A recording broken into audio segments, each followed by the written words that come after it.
companies coming in and specializing or trying to specialize in ABA, I think is a benefit to us all. I think there are a lot of areas where we're just not, maybe hitting the mark. So I think that having expertise come in from other areas, other fields, I think is a benefit. In my opinion, there are a lot of areas where it doesn't need to be an ABA specific standard, right? So I think that standards are standards for a reason. I don't necessarily think it has to be a BCBA coming into this space. I think if you are coming into this space for the right reasons, you have your why, right? Yes, I think having your why is so important.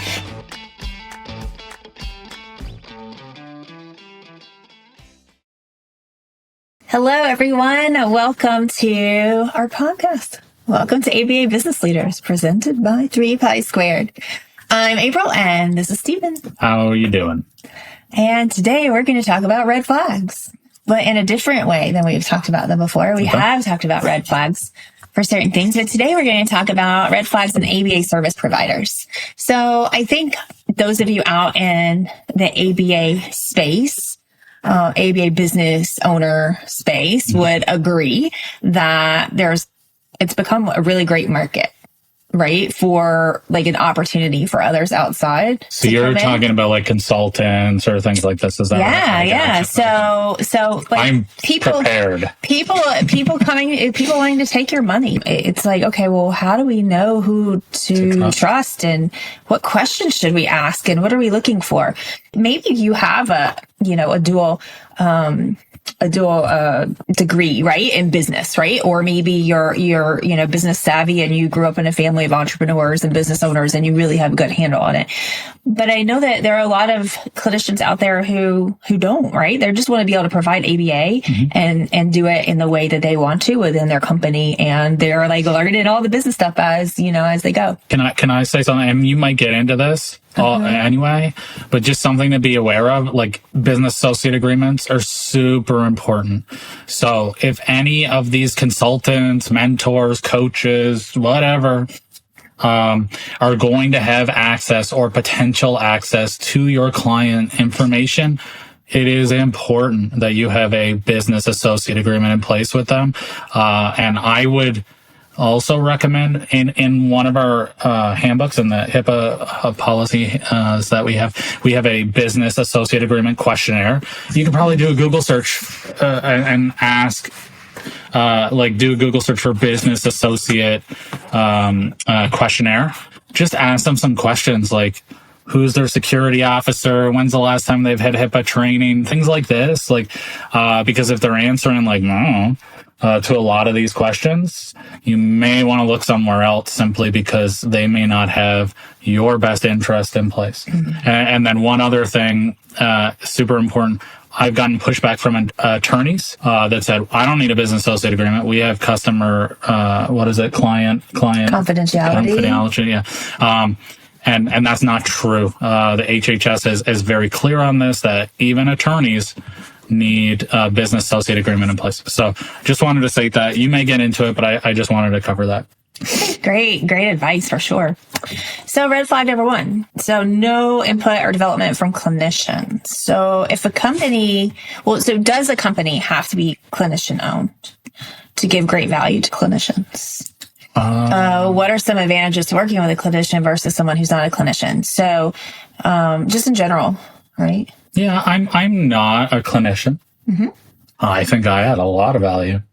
So I don't know that it necessarily needs to be a clinician owned. While I think that there is a benefit to that, but it depends on what area you need support in. So I don't think that you need to have a financial advisor that is a BCBA. I don't think that's necessary. I certainly wouldn't look for a BCBA as an attorney either. I don't think that is necessary. I don't think that my accountant needs to be a BCBA, right? So there are many areas that I don't necessarily think that you need a BCBA. But if you're starting out an ABA practice, I guess this is to the newer business owners, and you're maybe you feel like there's areas that you need support in as far as clinical, then yeah, absolutely get a mentor that has that extra experience that can guide you through the clinical side of things. But I think that the vast majority of the people that you're going to need help from or eventually delegate don't need to be a BCBA or a clinician. Yeah, I agree. I also feel like in some areas it's very helpful if someone's a clinician. I mean, you've worked closely with clinicians. Yes. And you were very much a part of building our company. So you learned a lot just from that about like the clinical piece. And I think if you're in, something like a marketing, I don't think it's you don't have to have a BCBA, but I do think that when you're writing copy and you're like marketing, doing all the things that marketers do, I feel like it's very helpful to have a BCBA, to at least to understand, and maybe even to be an RBT, like having some understanding of like the ethics and just the culture of what we do. But yeah, I mean, I don't think you have to, but I do think in a lot of cases it does like help. But yeah, like an attorney and some of those positions, it kind of almost wouldn't make sense. Now, what is nice though, if those non-clinician owned businesses that provide services to ABA businesses understand what ABA is. That's really nice. It's not a deal breaker necessarily, but it's very nice. And I think that we are meeting new people every day in the space who aren't clinicians, but they have a good understanding of ABA and what it is that we do in our field. And it's nice not to have that 45-minute intro of, okay, let me try to explain what ABA is and how we can incorporate and how we can help. Yeah, I mean, I think, again, it depends, right? So let's say you need to build a website. I'm not so sure that that needs to be, like, you're going to get a developer, right? For something like that. Same with an attorney. I'm not certain that they need to have ABA experience. While it can be helpful, the problem is it's kind of very similar to HIPAA. You need something to be HIPAA compliant. It's going to drastically increase the price, right, of the service. So with an attorney, you're looking for someone with ABA experience. That is going to drastically increase the price because of it does. And just to be clear, I'm agreeing with you that that you can work with non-clinical. No, I don't. But that there are some that's really nice when they are BCBA. So like with an attorney, you're like what I recommend, because it's going to be very rare to find an attorney that that's going to have ABA experience. That's hard to find. So, and normally when you're looking for like an employment attorney, I do recommend that you try to find someone that has some kind of home healthcare experience, simply because they'll kind of understand a little bit of how it works. Because a lot of like employment attorneys in some states, they're thinking, oh, okay, this is a 9-to-5 office job, right? And they just don't understand the nuances and the rules that you need to follow. So in that situation, like margin keepers, I don't know if this is going to be, an ad, but margin keepers, they understand ABA, right? Like that's super helpful when you're in that space. Megan was an RBT. She's got like a certification in OBM. So she understands this. And I do believe that is a benefit when it comes to a biller.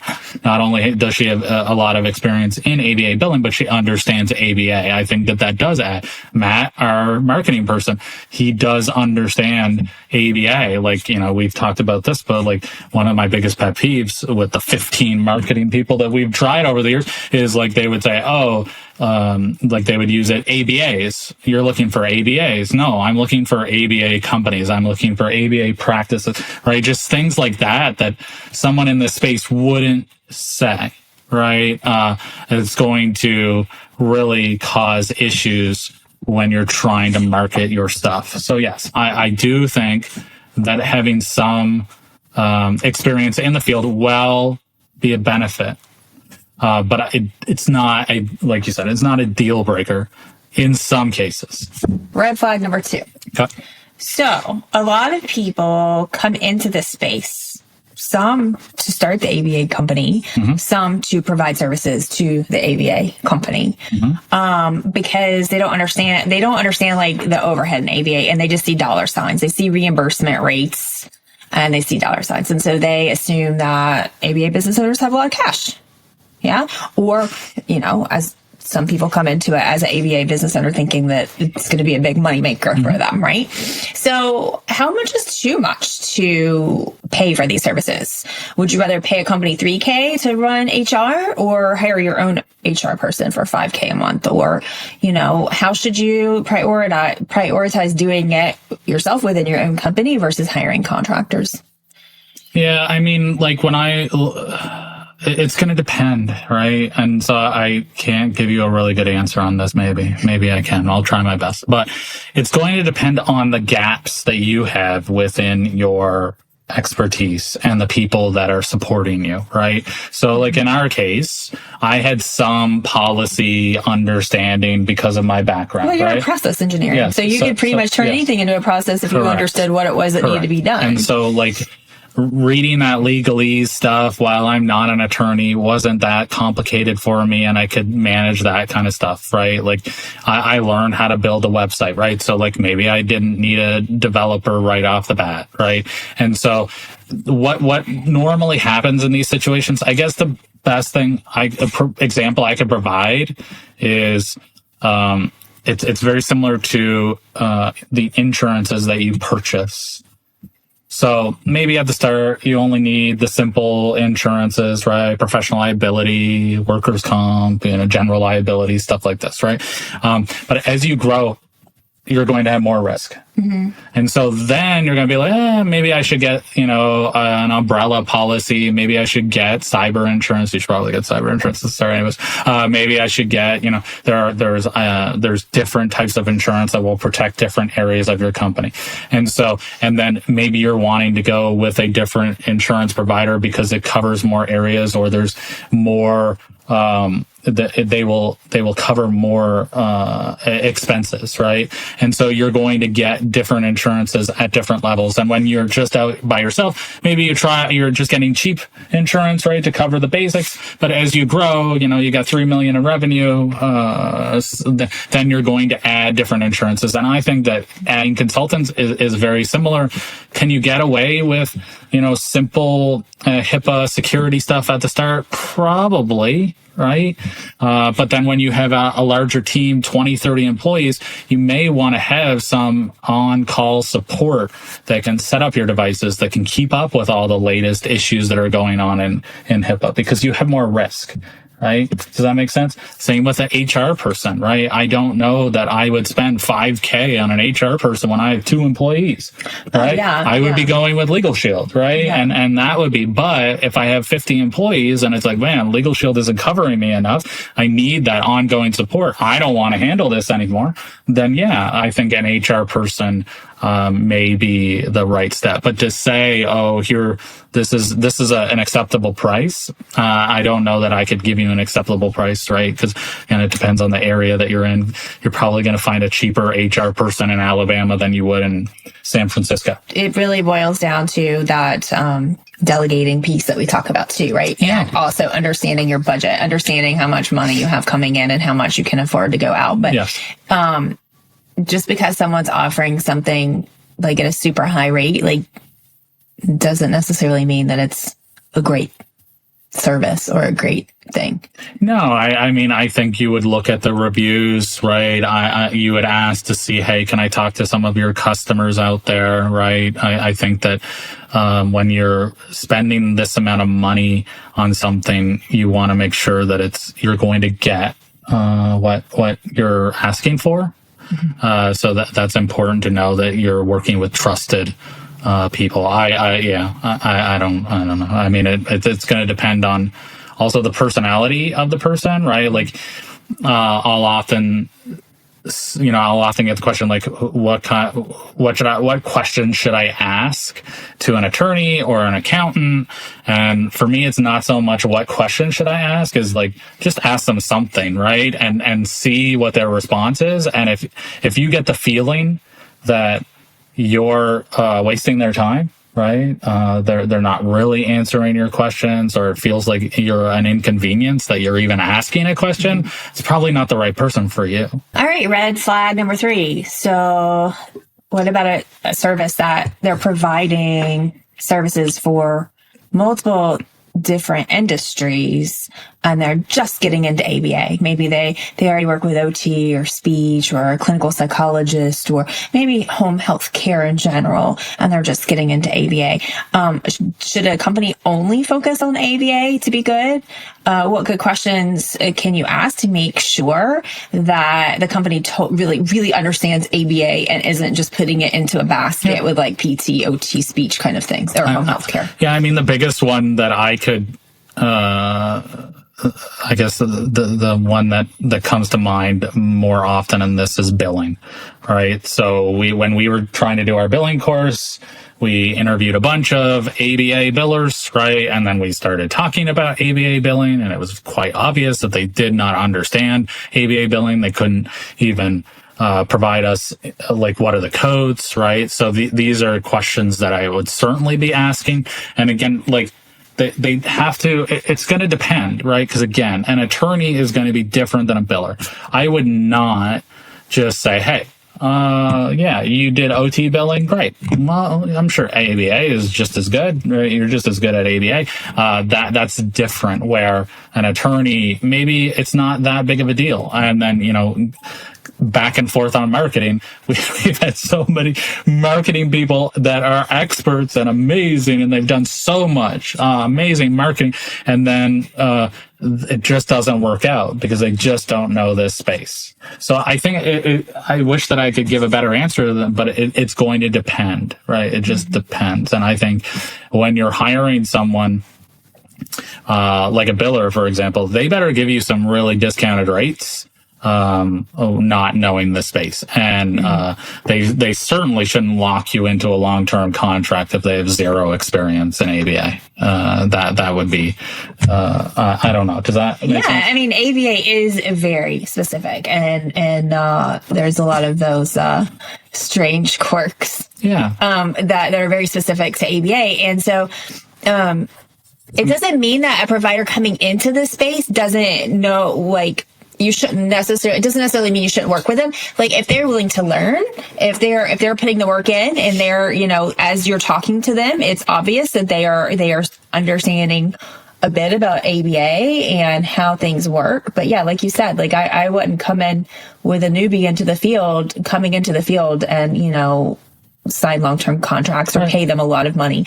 And it kind of comes down to the personality too. If it's a smaller business and you strike up a working relationship and they see it as an opportunity to learn from you about how ABA could work with whatever service that they're helping you with, but also know that that's probably going to take more of your time than, say, if you just hired somebody who was already in the field and understood the field. So. Yeah.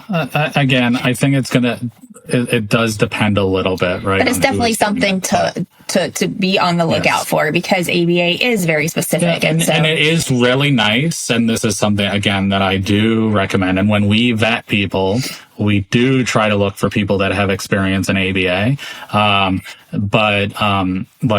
Okay, you say, especially if they claim they're an expert in ABA or they have many ABA customers, then I want to talk to some of those ABA customers, right? Yeah. I want to be able to ask them specific questions. I think that's important, because if they claim they have a whole bunch of ABA customers and it turns out they've got one, that may not really, I guess, Well, then you have other issues, perhaps trust issues with what can you believe? Yes. So yeah. But sure. I'll just say, maybe a speech clinician with tons of, a lot of experience, maybe they could come in and help you, in some cases, because we have had marketing people that have come in. We have one that we still work with, and he does provide a lot of insight, and it does help almost that he doesn't have that ABA experience, because that can help with a little bit of a fresh perspective on some of the things that we feel like are, oh, this is just an ABA problem. And he's like, actually, this is something you're going to see across the board when you're dealing with this issue or whatever, right? And so it kind of helps. But we've worked with him for years now. We have that relationship, and we're able to hop on a call and talk through an issue, no problem, right? Yes. But out of the dozens that we've talked to, we've had 2. Yes. That we have like our person now is BCBA. We have the guy that we just explained. So, nothing's black and white, right? It's just really our conversation today is just to help get everyone thinking, right? Yeah. And just start with thinking of what questions should I ask? What should I be looking for? What do I need to, I call it your spidey senses, right? Like when your spidey senses start going off, like trust your spidey senses. And like I would also reach out to SCORE. I think that's a great option where you can get like a business mentor, and like again, very similar to insurance. Maybe they get you, 60% of the way, right? And then you have to specialize at some point. But it may also provide you an out-of-the-box view of this. You may find out that you have some blinders that you didn't even know were blinders because you're stuck in the ABA world, right? And so maybe your outreach to parents is too clinical and you need a little different marketing, right? And so they may suggest something that you weren't thinking about, right? So I don't want to say that it has to be ABA all the time. I think getting different opinions from many people is always a good thing, right? Yeah, for sure. All right, red flag number 4, no referrals or no referrals from businesses that look like you. So referrals are crucial. Like they are super important in knowing how a company will treat you. Yes. So also though, if you ask for someone to for referrals, to be able to reach out to other people using their services and they send you to multi-state organizations or, but you're like a small shop, then maybe that's not a good match or vice versa. You just have to kind of see, who has the referrals, what they say, what types of businesses they are, to look for. So would you rather go with an ABA specific startup with no reviews or an established business with reviews, but from other fields like home healthcare? That's a difficult question to ask. I would have to interview them. I would just have to be able to see how they respond. And because we've talked about this about hiring too, right? Should I hire an RBT or should I hire just someone with no experience? And the vast majority of the time, I would pick someone with no experience where they had a willingness to learn and they were genuine and honest, right? So if this person comes in and says, "Hey, I don't have any experience, but I do this thing and I have done this thing. Let's work together," and they were able to give me a contract that was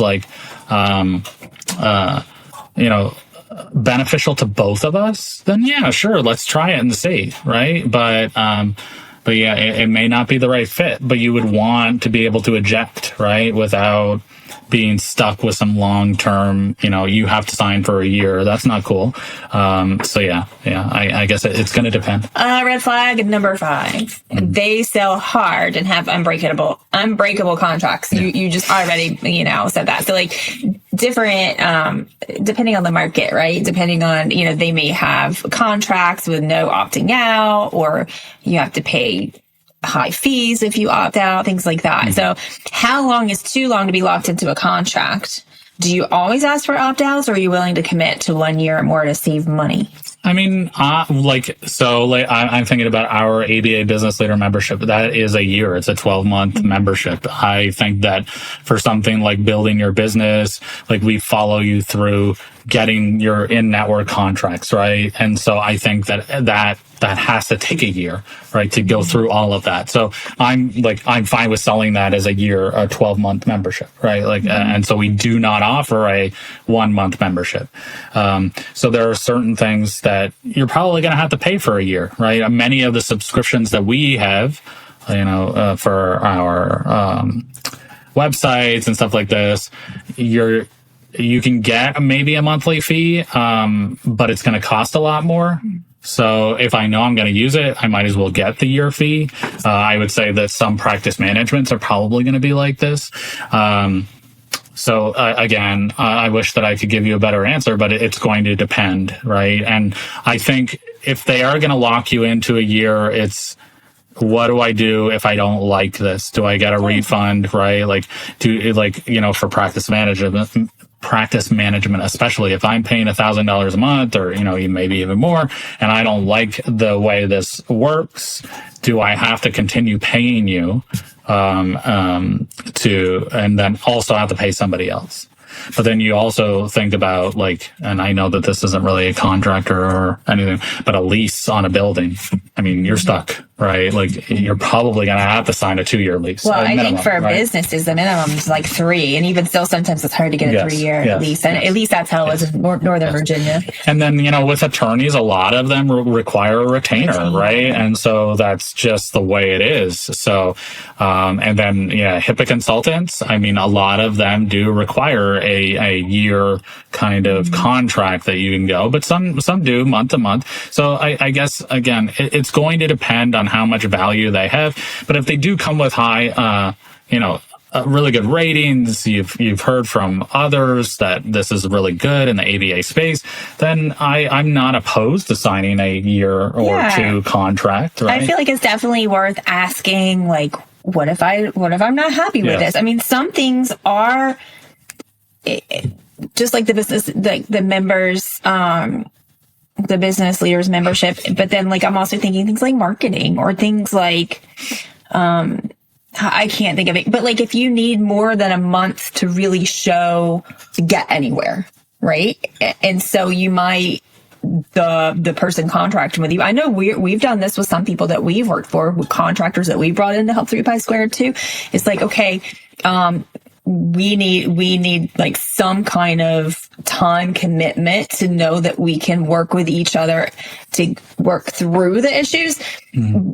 And we also need to know that if this isn't working for either, then we do have an exit plan, right? With minimal, minimal money or minimal hardship or whatever, right? Correct. So it is more more conversation. I guess it also depends how big of promises they're asking for too, right?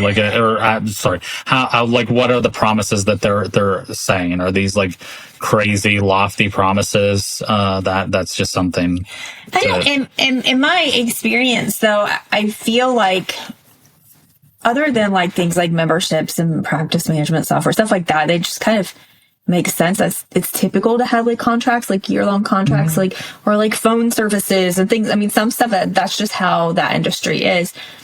But I do feel other, especially small companies who are trying to get into the ABA field as service providers and wanting to help ABA providers, then the willingness to work together, I think is a big deal. And that's what we're finding though. Most small companies who are coming into this area, right? To this field, most are willing to work together. And I feel that also shows their understanding of ABA as a culture and what we do, right? Right?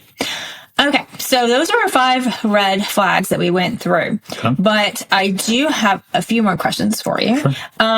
So are there specific questions in general that you should ask? I know we went through some questions through these flags, but are there certain questions that we didn't cover today that you want to make sure that we can talk about when they are interviewing service providers? Yeah, like I said, especially when you're dealing with PHI, the vendor or the person you're working with should provide you a business associate agreement. Because again, if they're not providing you a business associate agreement, then that to me is a red flag. Because if you're dealing with if a security officer and he doesn't give you a business associate agreement, there's a problem, right? If you're working with a biller and they don't give you a business associate agreement, then what are they doing, right? They should have a template to provide you. You should not have to provide them a template.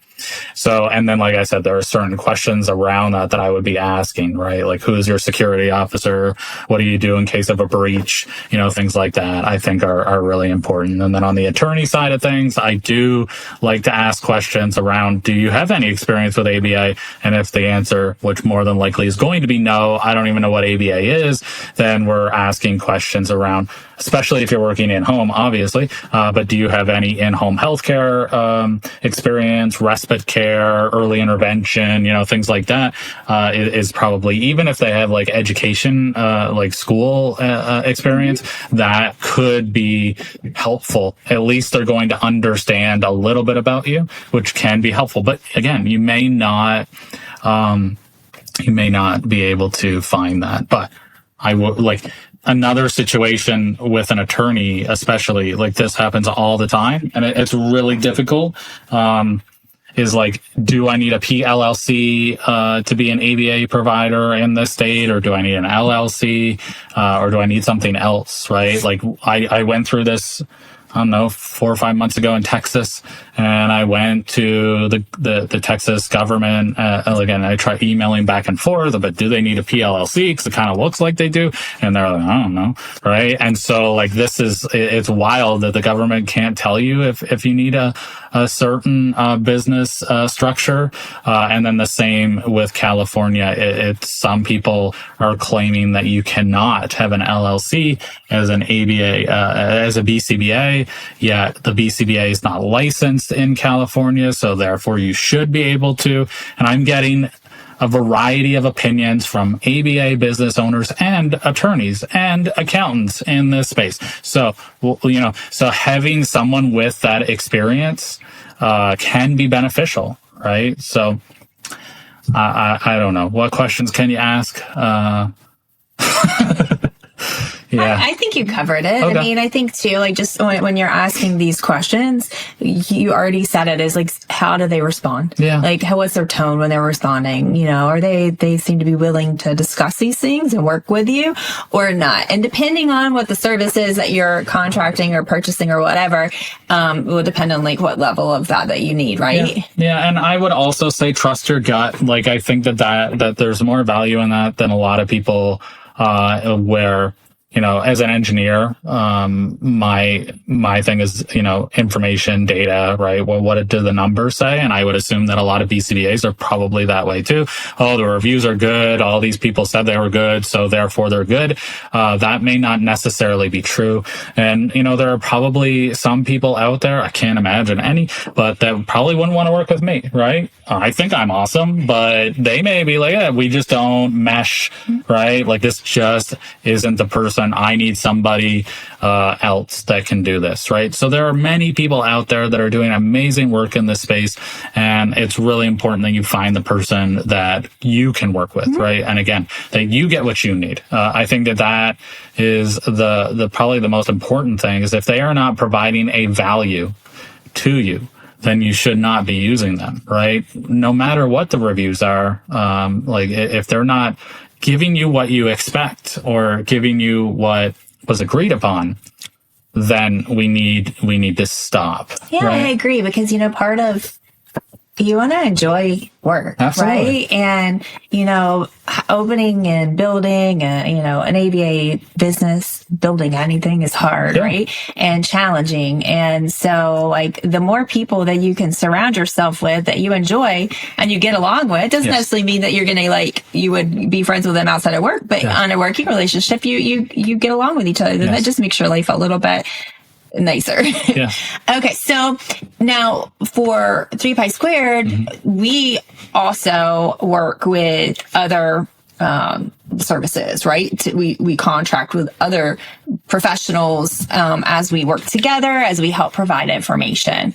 For you guys listening, if there's something that we don't know, we're reaching out to find who does know it. And so we go through similar processes to this, as we are looking at who do we want to back, or who do we want to bring in to our teams, or, to, have affiliates with, or whatever, right? Like, so I don't know if they're from that angle, if there are any pieces that you wanted to mention or talk about. Yeah, I mean, so like we do try our best to vet the people that we work with. And what, again, a benefit that we provide is that we we have a lot of customers. So we have 1,200 ABA, but it's probably more than that. It's probably getting closer to 1,300 at this point, ABA companies that we work with. So in this space, we when we are working with other ABA, vendors, I guess. Vendors, yeah, that's a good idea. That's a good way to put it. A lot of the time is one of their customers is more than likely one of our customers, right? So we can get that feedback and get some real time testimonials without having to do too much. And we our customers are always recommending services for us to try, or companies for us to try. So that's what we do in this space, right? Is to help find some trusted companies that you can partner with. So again, Matt, Megan, Kim, and JJ is another awesome person in this space, right? So many margin keepers, right? Like, so they're and so some of these happen to be our sponsors, but we still do the same thing for our sponsors. We want to make sure that we are affiliated with, and we're recommending services that are good services. Right. People that we would use if we were still and some of them we do ABA business and some that we use as being consultants for ABA businesses. Yeah. All right. Well, hopefully this conversation was helpful for you guys. Hopefully, at least like I said, like that kind of the idea behind this is to get you thinking, as there are more and more of these conversations online, and just to kind of help get you thinking what questions to ask, what you're looking for, and just trusting yourself and reaching out, collaborating, right? Reaching out to other CBA business owners and getting their opinions on things. Like, the more that we all work together, talk about these things, the better, right? I think for the most part, these companies coming in and specializing or trying to specialize in ABA, I think is a benefit to us all. I think that there are a lot of areas where we're just not, maybe hitting the mark, right? And so I think that having expertise come in from other areas, other fields, I think is a benefit. I think it would be great for some ISO guys to come in and try to get into the space where, these are standards, these standards are already built, right? There are healthcare standards in ISO. I think that someone like that could be a benefit to this field, simply because it doesn't have to, in my opinion, there are a lot of areas where it doesn't need to be an ABA specific standard, right? So I think that standards are standards for a reason, and I think that they can be done in that way. I think Jennifer Fitzpatrick is a great resource, right? In that case, where she came from the hospital system, and she's. She wrote the book on session notes, right? I think that she has a lot of value to add to this space. So I don't necessarily think it has to be a BCBA coming into this space. I think if you are coming into this space for the right reasons, you have your why, right? Yes, I think having your why is so important. And it's so funny, because what I was going to say just now as we ended is, so if those of you listening would, want to branch out and start working more with ABA companies, reach out to us. But then I was like, who's going to be listening to this podcast unless they're already an ABA person? So if you know of anyone, hey, send them our way. We love to collaborate and brainstorm ideas. Absolutely. So, all right. So I think that's enough for today. Thanks everyone for joining, and can't wait to see what we have to talk about next time. Oh, and hey, if you're listening to this and you haven't left a review on our podcast, I'd really appreciate it if you leave a review. That would be awesome. Yeah, that'd be great. That would be helpful. Yeah. Thank you. All right. Have a great one, everyone. Bye.